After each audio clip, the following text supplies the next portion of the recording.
हल्की हल्की बारिश हो रही थी। मैं एक शॉर्ट नाइटी पहनकर घर के आंगन में बारिश में नहा रही थी। मेरी खूबसूरती उस ब्लैक नाइटी में और भी ज्यादा निखर कर आ गई थी। अचानक दरवाजे की बैल बजी। जैसे ही मैंने दरवाजा खोला, सामने जेठ जी खड़े थे।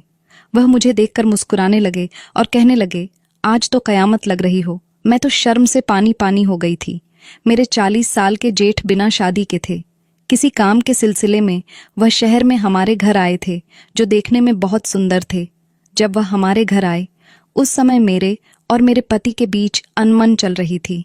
मुझे उनसे खुशी चाहिए थी, लेकिन मेरा पति मुझे नहीं दे पा रहे थे। एक दिन मैंने अपने पति के लिए अपना कमरा सजाया था। उस रात पति की जगह जेठ कमरे में आ गए। उन्होंने कहा, मेरी उम्र के हिसाब से मुझे 2 चीज़ों का ज्यादा अनुभव है। इतना कहकर उन्होंने मुझे अपने पास खींच लिया। फिर अपना औजार निकालकर कमरे में सजाए गए फूलों के मुरझाने तक उन्होंने मुझे पूरी तरह से। सर्दियों की वह सुबह थी, जब मैं रसोई में अपने काम निपटा रही थी। सुबह की हल्की सी ठंडक और चाय की महक पूरे घर में फैली हुई थी। मैं जानती थी कि मेरे पति किसी भी पल दरवाजे पर दस्तक देंगे, और इसलिए मैंने जल्दी जल्दी अपने काम खत्म किए। हर सुबह की तरह मैं आज भी उनके स्वागत के लिए तैयार थी। आज का दिन खास था। मैंने अपने पति के लिए एक नई ड्रेस पहनी थी, हल्की गुलाबी रंग की शॉर्ट नाइटी, जो उन्होंने खुद मेरे लिए खरीदी थी। ये ड्रेस पहनते वक्त मैं उनके चेहरे पर आने वाली खुशी के बारे में सोच रही थी, लेकिन जैसे ही दरवाजे की घंटी बजी, मेरी कल्पना वास्तविकता में बदलने लगी। मैं मुस्कुराते हुए दरवाजे की तरफ बढ़ी। जैसे ही दरवाजा खोला, मेरा दिल अचानक धड़कने लगा। मेरे सामने मेरे पति नहीं, बल्कि मेरे जेठ खड़े थे। उनकी उपस्थिति ने मुझे पल भर के लिए स्तब्ध कर दिया। मेरी उम्मीदों का संसार जैसे एक पल में टूट गया। उनकी नजरें मुझ पर जमी थीं। मैं जिस रूप में थी, उसमें मैं बेहद असहज महसूस कर रही थी। मैंने सोचा था कि इस रूप में सबसे पहले मेरे पति मुझे देखेंगे, लेकिन सामने मेरे जेठ जी खड़े थे।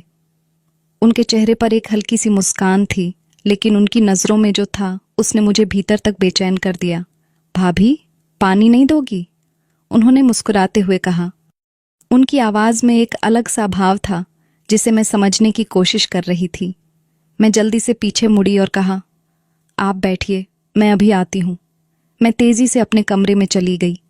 कमरे के दरवाजे के पीछे खड़े होकर मैंने गहरी सांस ली। मेरी धड़कनें अब भी तेज थीं। मैंने अलमारी से अपनी साड़ी निकाली और जल्दी से पहन ली।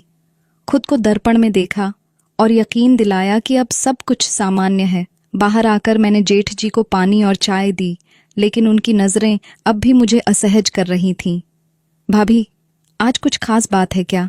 उन्होंने मुस्कुराते हुए पूछा। उनकी मुस्कान में जो भाव था, उसने मुझे और अधिक असहज कर दिया। नहीं भैया, ऐसी कोई बात नहीं, मैंने जवाब दिया। सच तो यह है कि दरवाजे पर मुझे आपके भाई की उम्मीद थी, लेकिन कोई बात नहीं, आप भी हमारे लिए उतने ही आदरणीय हैं। अतिथि देवो भव, मैंने हल्के अंदाज में कहा, लेकिन अंदर से मैं अब भी थोड़ी परेशान थी। उनकी उपस्थिति ने उस दिन की शुरुआत को पूरी तरह बदल दिया था। उनका व्यवहार और उनकी नजरें मुझे सोचने पर मजबूर कर रही थीं। क्या यह सब मेरा भ्रम था, या उनके मन में कुछ और ही चल रहा था? अब उन्होंने सब कुछ देख ही लिया था, तो मुझे घर की बातें उनसे साझा करने में कोई हर्ज नहीं था। मैंने एक लंबी सांस ली और उनके सामने बैठते हुए कहा, भैया, आज मैंने अमित के लिए एक छोटा सा सरप्राइज प्लान किया था। हम दोनों को एक दूसरे के लिए समय नहीं मिल पाता, और मैंने सोचा कि कुछ अलग करूं ताकि रिश्ता ताज़ा और दिलचस्प बना रहे। लेकिन देखो, अमित समय पर आया ही नहीं। मेरी बात सुनकर उन्होंने हल्की मुस्कान के साथ पूछा, तो क्या खास तैयारी की थी आपने? उनकी आवाज में सहजता थी, लेकिन उनकी आंखों में अब भी कुछ ऐसा था जो मुझे असहज कर रहा था। कुछ खास नहीं, बस एक अलग सा माहौल बनाने की कोशिश थी। मैंने सोचा था कि वह आएंगे तो उनकी पसंद का माहौल तैयार होगा, लेकिन अब सब बेकार हो गया। शायद मैं ही ज्यादा उम्मीद कर रही थी। मैंने थोड़ा खींचते हुए कहा, बहू, ये सब करना अच्छी बात है। उन्होंने कहा, पति पत्नी का रिश्ता ऐसी ही छोटी छोटी कोशिशों से मजबूत बनता है, लेकिन तुम्हें भी समझना चाहिए कि अमित का काम बहुत डिमांडिंग है। मैंने उनकी बात पर सिर हिलाया, लेकिन मेरे भीतर अब भी नाराजगी थी। तभी दरवाजे की आहट हुई और अमित घर में दाखिल हुआ। उसे देखकर मेरे भीतर का गुस्सा फिर से जाग उठा। अमित ने अंदर आते ही भैया को देखकर कहा, अरे भैया, आप यहाँ कब आए? वह सीधे भैया की तरफ बढ़ा और उन्हें गले लगा लिया। मैं चुपचाप खड़ी रही। उसने मेरी तरफ देखा भी नहीं। शायद वह समझ गया था कि मैं गुस्से में हूँ, लेकिन उसने मुझसे कुछ पूछने की जहमत नहीं उठाई। मैंने तुम्हारे लिए चाय बना दी है, तुम दोनों बैठो, मैं कुछ और काम देखती हूँ। मैंने बिना उनकी प्रतिक्रिया का इंतजार किए कहा और किचन की तरफ चली गई। रसोई में पहुंचकर मैंने अपने आप को शांत करने की कोशिश की, लेकिन मेरे मन में अब भी गुस्सा और निराशा थी। अगर वह समय पर आ जाता तो सब कुछ कितना अच्छा हो सकता था, मैंने खुद से कहा। उनकी बातें मेरे कानों में पड़ीं। तब मुझे समझ में आया कि भैया अब 1 महीने के लिए हमारे घर में रुकने वाले थे।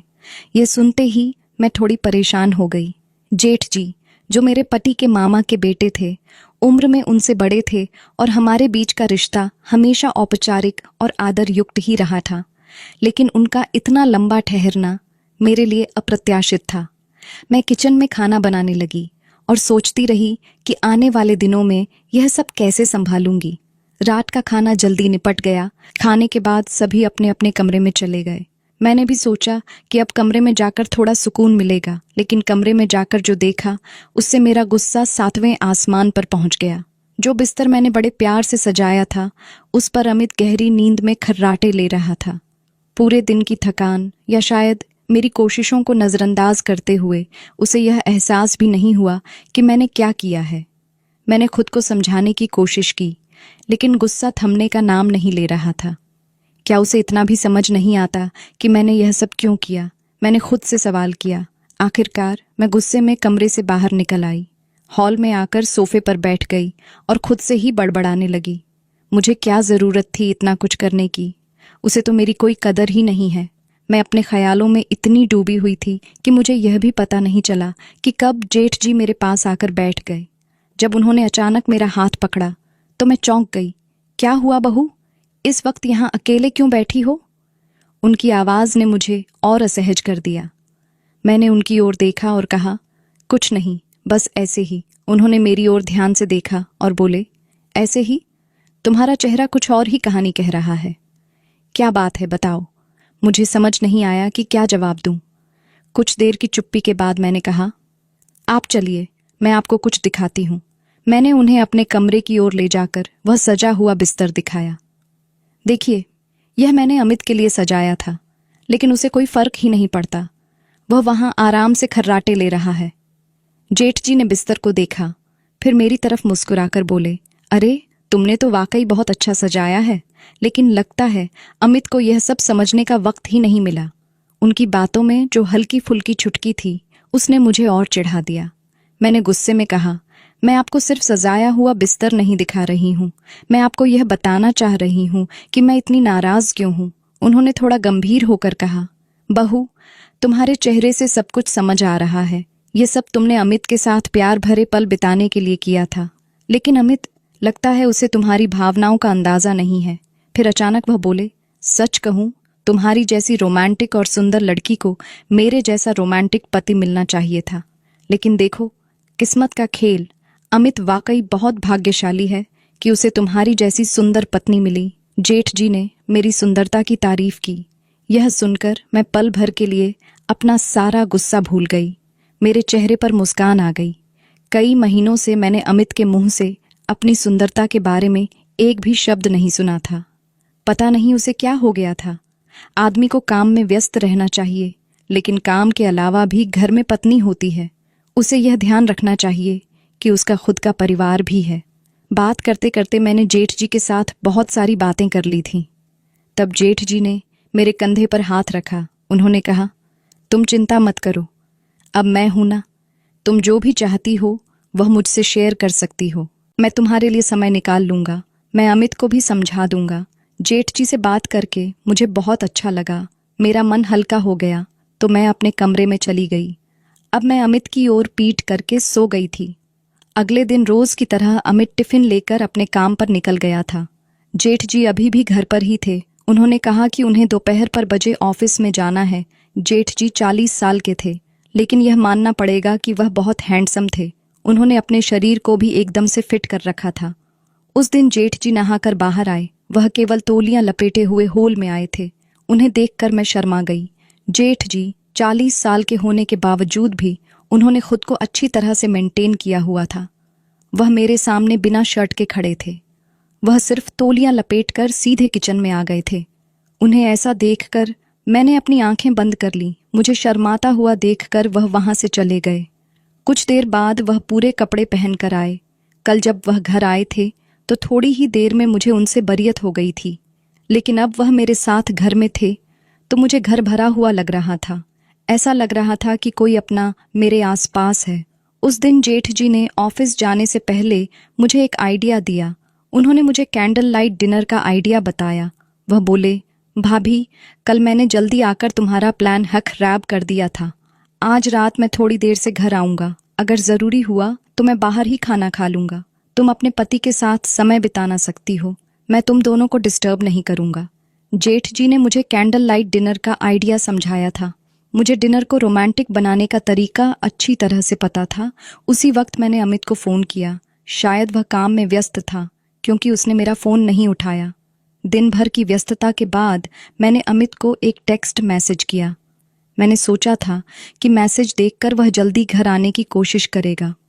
मेरे मैसेज का जवाब सिर्फ ओके में आया, जिससे मुझे यकीन हुआ कि वह मेरी बात समझ गया है। यह सोचकर मैंने शाम के लिए खास तैयारियां शुरू कर दीं। शाम ढल चुकी थी, लेकिन अमित ने न तो मेरे कॉल्स का जवाब दिया और न ही मेरी अन्य मैसेजेस पर कोई प्रतिक्रिया दी। हालांकि जब वह जल्दी घर आया तो उसे देखकर मेरे चेहरे पर मुस्कान आ गई। यह देखकर अच्छा लगा कि वह शायद मेरे लिए ही जल्दी आया था, लेकिन अमित थका हुआ लग रहा था। उसके चेहरे पर दिन भर की थकान साफ झलक रही थी। मैंने उसके साथ डिनर किया, लेकिन उसके आराम की ज़रूरत को समझते हुए बाकी बातें करने या किसी खास पल को साझा करने की कोशिश नहीं की। आखिरकार वह मेरा ही पति था। मुझे लगा कि अगर वह थका हुआ है तो उसे ज़बरदस्ती परेशान करने या किसी बात की जल्दी करने का कोई मतलब नहीं है।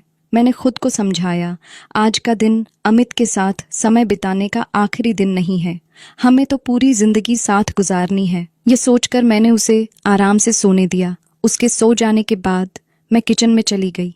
किचन साफ करने के बाद भी मुझे नींद नहीं आ रही थी, तो मैं हॉल में बैठकर टीवी देखने लगी।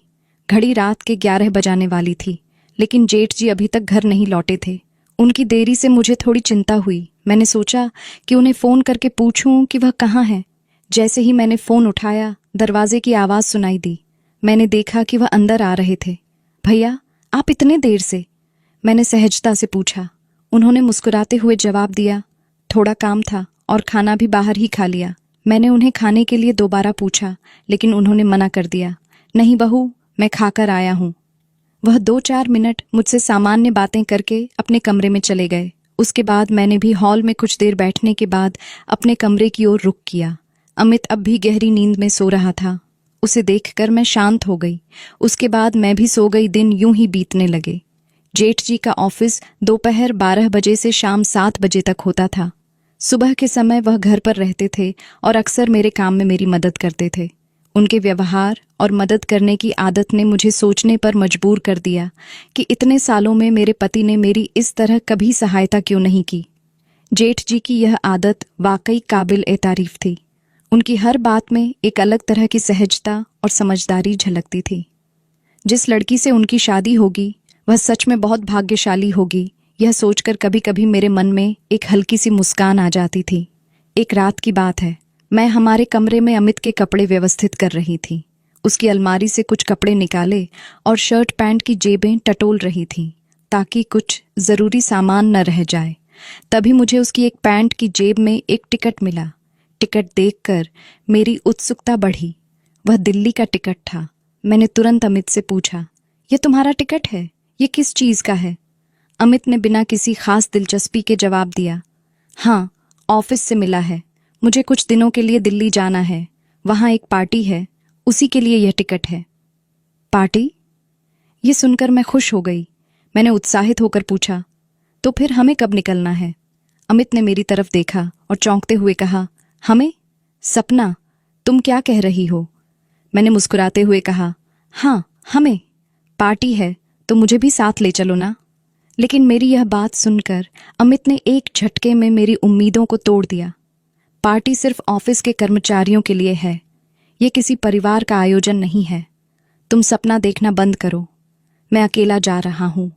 उसके ये शब्द सुनकर मुझे ऐसा लगा जैसे मेरी खुशियों पर पानी फिर गया हो। मैं सोचने लगी, क्या वाकई वह इतना बेरुखा हो सकता है? अमित ने इसके बाद इस विषय पर और कुछ नहीं कहा। वह दिल्ली जाने की तैयारियों में लग गया और मैं चुपचाप यह सब देखती रही। अगले दिन वह 3 दिनों के लिए दिल्ली निकल गया।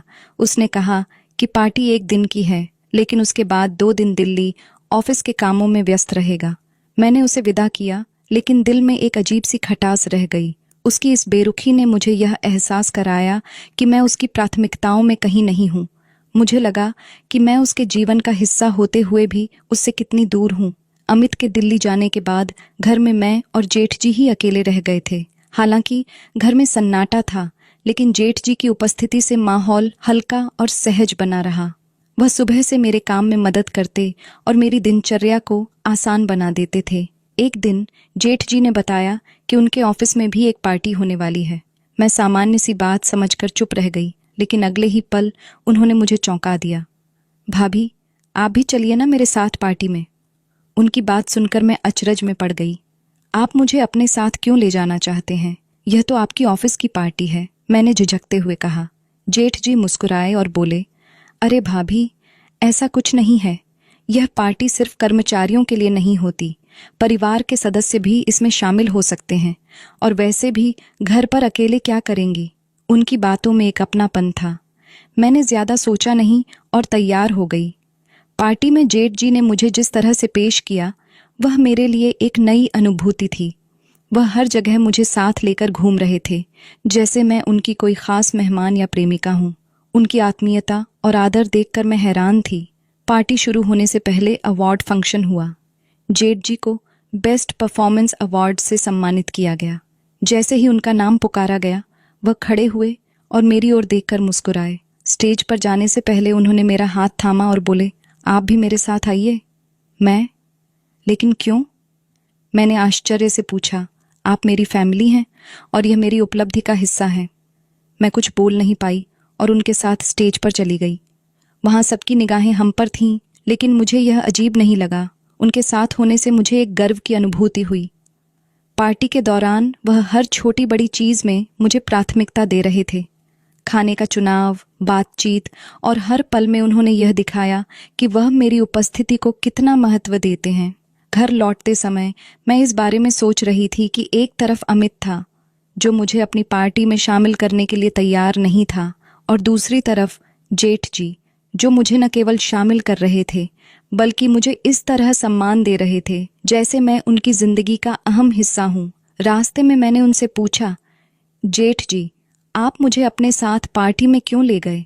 वह तो आपकी ऑफिस की पार्टी थी ना? उन्होंने मुस्कुराते हुए जवाब दिया, भाभी, ऐसा कुछ नहीं है। असल में ऐसी पार्टियों में परिवार के सदस्यों को भी बुलाने का रिवाज होता है। हमें बताया जाता है कि यह सिर्फ कर्मचारियों के लिए नहीं, बल्कि उनके अपनों के लिए भी है। और आप तो हमारी फैमिली हो। आपकी उपस्थिति से मुझे खुशी मिली। उनके जवाब ने मेरे सारे सवालों का हल कर दिया। मैं सोचने लगी कि रिश्तों में सम्मान और महत्व कितना जरूरी है। उस रात घर जाकर जब मैं अपने कमरे में कपड़े बदल रही थी, तो मेरे ड्रेस का पीछे का हुक नहीं खुल रहा था। अमित भी घर पर नहीं था। मुझे समझ नहीं आ रहा था कि किससे मदद लूं। मैं खुद की कोशिश करने लगी। तब अचानक जी मेरे कमरे में आ गई। मुझे इस तरह परेशान देखकर वह मेरे पास आए। वह बोले, भाभी, मैं अपना प्रॉब्लम लेकर यहाँ आया था, लेकिन तुम ही यहाँ मुश्किल में लग रही हो। मैंने उनसे मदद नहीं मांगी थी, फिर भी उन्होंने आगे आकर मुझे हाथों से मेरे ड्रेस का हुक खोल दिया। उसके बाद वह कमरे से बाहर चले गए। थोड़ी देर बाद मैं कपड़े बदलकर बाहर आ गई। मैंने उनसे पूछा, जेठ जी, बताइए क्या प्रॉब्लम हुई है? तब वह बोले, भाभी, एक तो गर्मी बहुत बढ़ गई है और इसी बीच मेरे कमरे का एसी बंद हो गया है। रात भर मैं एसी के बिना कैसे सोऊंगा? अब सोने का क्या करें, ये तुम ही बताओ। हमारे घर में सिर्फ 2 ही एसी थे, एक हमारे कमरे में और एक गेस्ट रूम में। जेठ जी गेस्ट रूम में सोते थे। अब उन्हें नींद नहीं आएगी। ये सुनकर मुझे उन्हें अपने कमरे में सोने के लिए कहना पड़ा। उस रात जेठ जी मेरे कमरे में मेरे बेड पर सोए थे। अमित की जगह आज उन्होंने ले ली थी। रात भर मुझे नींद नहीं आई। मुझे बहुत अनकंफर्टेबल महसूस हो रहा था। कुछ ही दिनों से भैया मुझे अपने साथ इतना कंफर्टेबल बना देंगे। यह मुझे अंदाजा नहीं था। ऐसे ही अगले दिन जेठ जी की छुट्टी थी। घर का राशन भी खत्म हो गया था। मुझे खरीदने के लिए बाहर जाना था। अमित बाहर जाने से पहले मुझे पैसे देकर नहीं गया था। जब मैंने खाना बनाने का सोचा तो राशन में एक चीज़ थी तो दूसरी खत्म हो गई थी।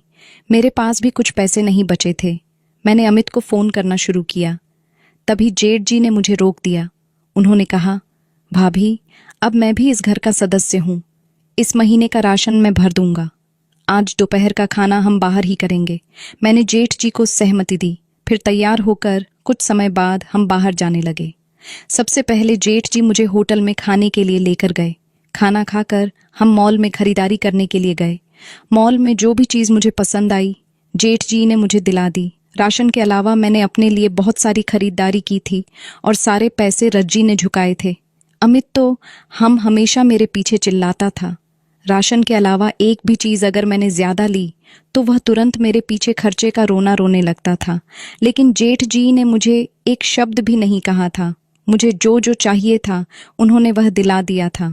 उनके व्यवहार से कभी कभी ऐसा लगता था जैसे वह मेरा दिल जीतने की कोशिश कर रही हो। उस दिन रात को मैंने मॉल से खरीदा हुआ नाइटी ड्रेस पहना हुआ था। मुझे उस ड्रेस में देखकर टीजी मेरी तरफ देखते ही रह गए। उन्होंने कहा, भाभी, तुम तो बहुत सुंदर लग रही हो। उस रात भी वह मेरे साथ ही मेरे कमरे में सोए थे। आधी रात को अनजाने में मैंने उनकी तरफ खिसक कर अपने गले लगा लिया। सुबह जब मेरी आंख खुली तो मैं उनके बेहद करीब थी। मैं तुरंत जेठ जी से दूर हो गई। उठकर मैं अपने काम में लग गई। आज भी जेठ जी ने छुट्टी ली थी। सुबह नाश्ता करने के बाद किचन में बर्तन साफ करने लगी। तभी अचानक जेठ जी मेरे पीछे आ गए। मेरे हाथ में साबुन का झाग था। जेठ जी ने अचानक मेरे पेट में चुटकी काटी। उनके स्पर्श से मैं कांप गई थी।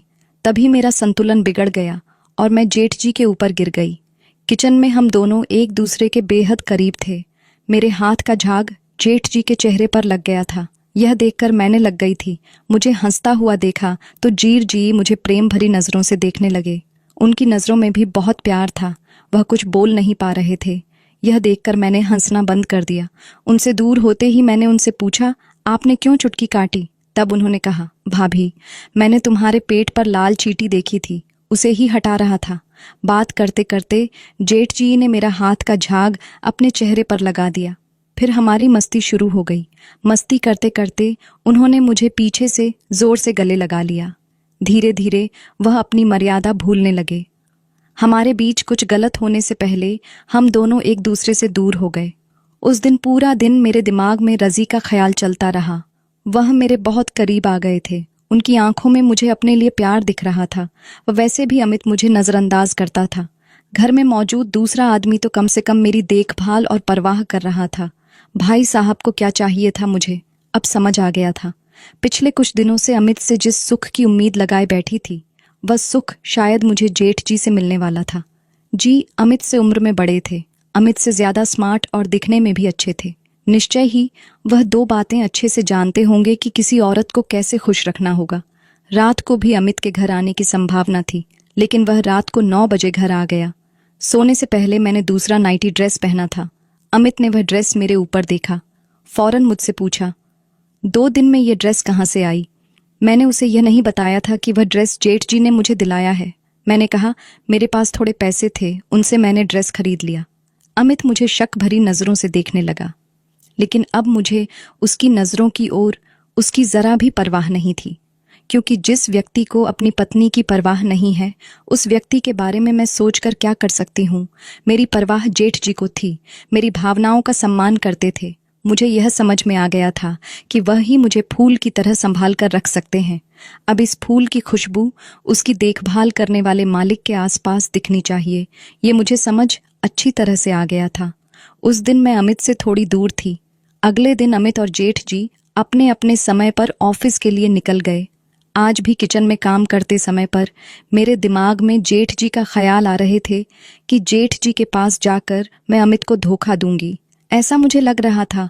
उस समय मैंने दोनों की परीक्षा लेने का फैसला किया। मैंने जेठ जी और अमित को एक संदेश भेजा कि मेरी तबीयत बहुत ज़्यादा खराब हो गई है। मैंने घर का दरवाज़ा खुला छोड़ दिया और मैं अपने कमरे में चली गई। संदेश भेजने के 20 मिनट बाद शर्जी घर आ गए। घर में आते ही वह मेरे कमरे में आए। मेरे पास आकर वह मेरी हालत चेक करने लगे। उनके चेहरे पर मेरे लिए चिंता साफ दिखाई दे रही थी। वह मुझे चेक कर रहे थे। तभी मैं हंस पड़ी। मेरा हंसना देखकर जेठ जी बोले, भाभी, तुम भी क्या मजाक कर रही हो? तुम्हारी तबीयत खराब हो गई है। ये संदेश पढ़कर मैं कितना घबरा गया था। तुम्हें क्या हुआ है? मैं मुझे ठीक से बताऊं, ये मजाक करने का समय नहीं है। तब मैंने जेठ जी का हाथ पकड़ा और उन्हें अपने पास बिठा लिया। मैंने उनसे कहा, मुझे कुछ भी नहीं हुआ है, मैं बिल्कुल ठीक हूं। मैं तो एक छोटी सी परीक्षा ले रही थी। मैं तुम्हारे और अमित के प्यार का अंतर देख रही थी।